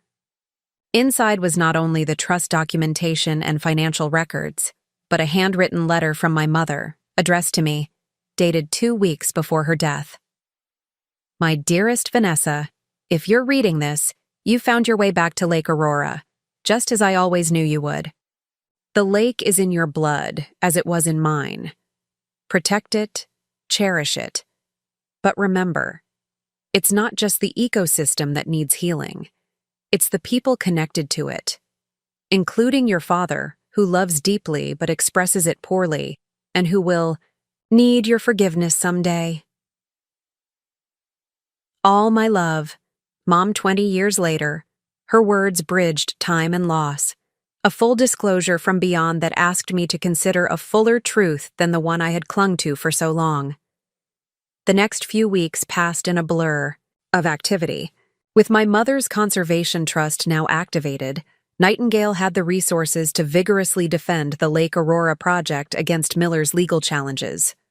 Our attorneys filed preemptive motions, documenting his pattern of harassment and conflicts of interest.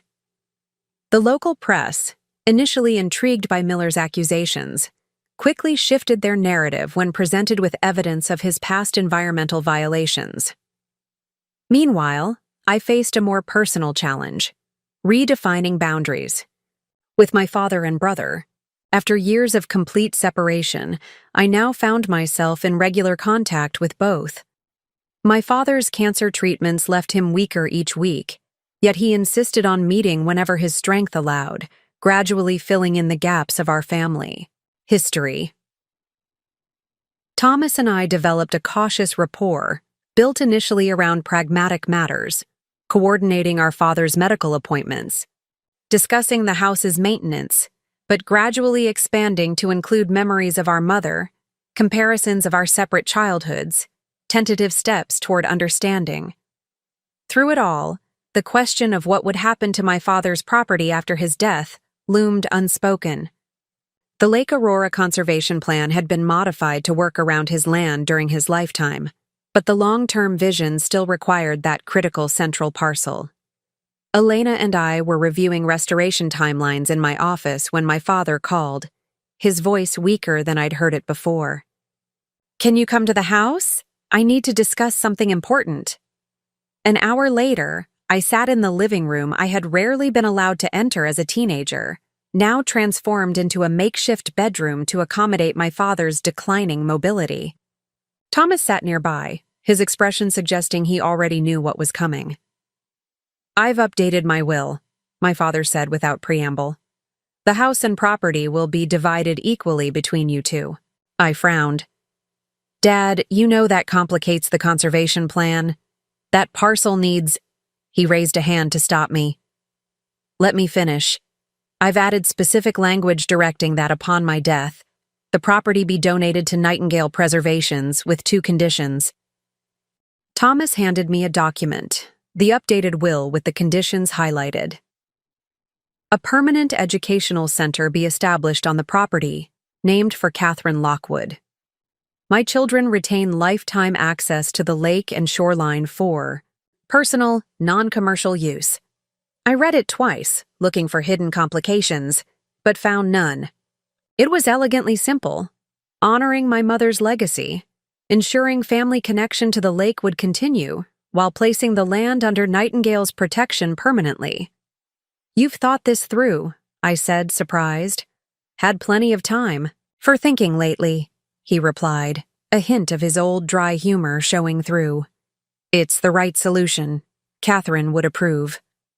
The boundary he had drawn was clear, acknowledging both the ecological imperatives and the human connections to this place. It wasn't a compromise that weakened either, but a synthesis that strengthened both. "What do you think?" Thomas asked, watching me carefully. I considered all that had transpired since that unexpected phone call weeks ago. The garage still stood, a reminder of pain that couldn't be erased. But its meaning had transformed. No longer a symbol of rejection and exile, but a complex marker of a flawed family's journey towards something like healing. "I think it works," I said finally. "For the lake, for all of us." My father nodded, relief evident in his tired eyes. Then it settled. It wasn't forgiveness, exactly.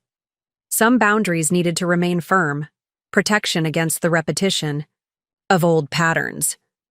But it was acceptance of a more nuanced truth than the one I had built my life around. And perhaps in time, that acceptance might grow into something more. As Thomas and I left the house later, he paused at the garage. "What do you want to do with this place?" I studied the structure that had shaped so much of my life, for better and worse. "Turn it into something new, something that serves the lake." "Mom would like that," he said softly. "Yes," I agreed. "She would." 3 weeks after our meeting about the will, a certified letter arrived at my office. Miller's Development Company had filed a lawsuit challenging Nightingale's permits and conservation easements, alleging procedural irregularities and claiming historical development rights dating back to agreements with my grandfather. "This is desperate," Elena said when I called her to the house to discuss it. We sat on the back porch, watching Ethan and Zoe play by the small stream that ran through my modest backyard. "He's throwing everything at the wall, hoping something sticks." "It's also expensive," I noted, sliding the lawsuit across the table. "He's hired 3 separate law firms specializing in environmental, property, and contract law." Elena scanned the document, her expression darkening. "He's going after the trust, too, claiming Catherine wasn't of sound mind when she established it. My mother was completely lucid until the day she died," I said sharply. "He knows that." "He's not looking for legal victory," Elena pointed out. "He's trying to drain the trust through prolonged litigation, force you to spend the protection funds on legal defense instead of conservation work." "Is this about the lake property? Or is it just revenge now?" I asked, though I already knew the answer. "Both, probably. He couldn't beat your mother, and now he's determined not to let her daughter succeed where he failed." Elena's hand covered mine briefly. "How's your father taking this?" "Not well. His health is declining faster than expected. The stress isn't helping." Before Elena could respond, my phone buzzed with a text from Thomas. "Found something important in Dad's old business files. Meeting you at the office tomorrow?" The following morning, Thomas arrived at Nightingale with a weathered leather portfolio. "Dad kept everything," he explained, spreading documents across my desk, including Miller's original development plans from 20 years ago. I examined the yellowed papers, noting the property boundaries marked in red. "These extend beyond Lake Aurora, into the neighboring watersheds." Thomas nodded grimly. "Miller never just wanted our lake. He was planning a regional resort complex encompassing 3 different water systems. Lake Aurora was just phase 1.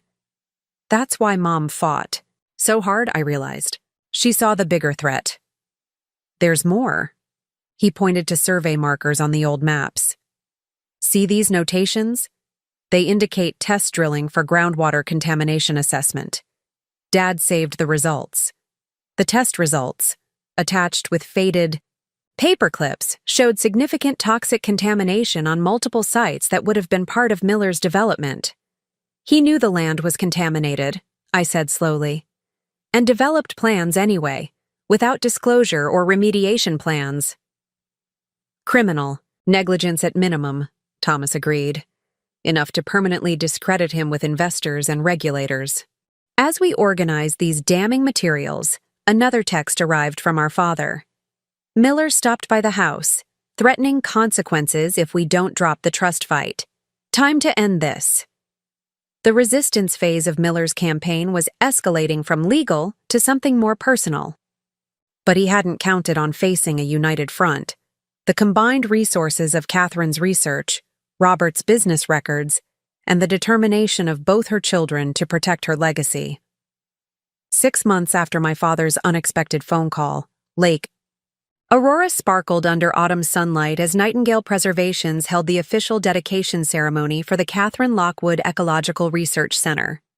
A wooden platform had been constructed at the old boat launch, providing seating for the small crowd of conservationists, local officials, and community members who had gathered to witness this milestone. My father sat in the front row, oxygen tank beside him, Thomas on one side and my children on the other. Despite his doctor's concerns, he had insisted on attending, determined to see this day. Elena stood nearby, no longer just Nightingale's scientific advisor, but someone who had cautiously re-entered my personal life in recent months. As I approached the podium, I touched the small blue stone pendant around my neck, a gift from my mother that Thomas had found among her belongings and given to me last week. Its weight against my collarbone anchored me to this moment, to the journey that had brought me here. Lake Aurora has been a sacred place for my family for generations, I began, looking out over the water that had shaped me in ways I was only beginning to understand. Today, we ensure it remains protected for generations to come, not just as a pristine ecosystem, but as a living laboratory where we can study and learn from nature's wisdom. I spoke briefly about the center's mission, about the permanent conservation easements now in place, about the victory against Miller's development plans when his investors had abandoned him after learning of the contamination issues. But the heart of my message was more personal. My mother saw this lake as more than water and trees and wildlife. She saw it as a relationship between people and place, one that required tending, understanding, and sometimes forgiveness. The garage that once stood on this property has been removed. In its place, we're building an education pavilion where children will learn about ecosystems, interconnection, and restoration. I glanced at my father, whose eyes held a complex mix of pride, regret, and peace. Some wounds can't be undone. Some memories won't fade, but we can choose what to build in their place. After the ceremony, as attendees mingled and explored the property, I found a quiet moment alone at the water's edge. The garage was gone now, its concrete foundation broken, up and repurposed as stepping stones leading to the new pavilion. The painful past it represented hadn't been erased or denied, but integrated and transformed. The future held challenges: my father's declining health, the ongoing work of conservation, the careful navigation of newfound family connections.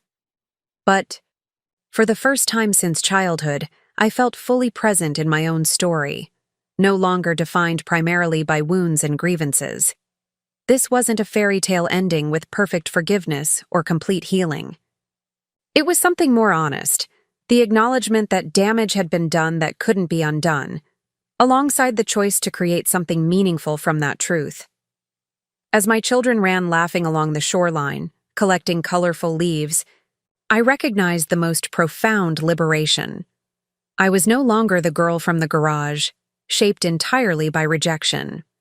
I was Vanessa Lockwood, conservationist, mother, daughter, a complex woman standing firmly in her own power, protecting what she loved not from spite or vengeance, but from authentic commitment to something larger than herself. Up next, you've got 2 more standout stories right on your screen. If this one hit the mark, you won't want to pass these up. Just click and check them out. And don't forget to subscribe and turn on the notification bell so you don't miss any upload from us.